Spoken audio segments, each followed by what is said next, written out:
వెంకటేశ్వర స్వామి వారు అన్నారు, భక్తుల్ని కాపాడాలనేటటువంటి ఏకైక కోరికతో నేను ఈ వెంకటాచల క్షేత్రంలో వెలియడం కోసం వచ్చాను.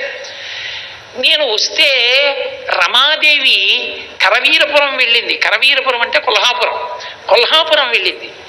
కాబట్టి ఇప్పుడు నన్ను డబ్బు ఇమ్మంటే ఎక్కడి నుంచి ఇస్తాను? డబ్బుతో సమానమైన మాట ఇస్తాను. అదే డబ్బు అనుకోండి. ఏమిస్తారన్నారు? ప్రథమం దర్శనం స్యాత్ నైవేద్యం క్షీరసేచనం. ఓ శ్వేతవరాహమా, నేను మాటిస్తున్నాను, నేను ఇక్కడ వెలుస్తాను, వెలిసి భక్తుల్ని కాపాడతాను. అందుకే ఆబాల గోపాలము ఏడుకొండలవాడ వెంకటరమణ గోవింద గోవింద అంటూనే ఉంటారు, నా దగ్గరికి వస్తూనే ఉంటారు. వచ్చిన మొదట నా దర్శనం ఎవడు చేశాడో, మిమ్మల్ని వదిలిపెట్టి నన్ను చూసి వెళ్ళిపోయినా, మిమ్మల్ని వదిలి నన్ను చూసి మిమ్మల్ని చూసిన వాడు రాలే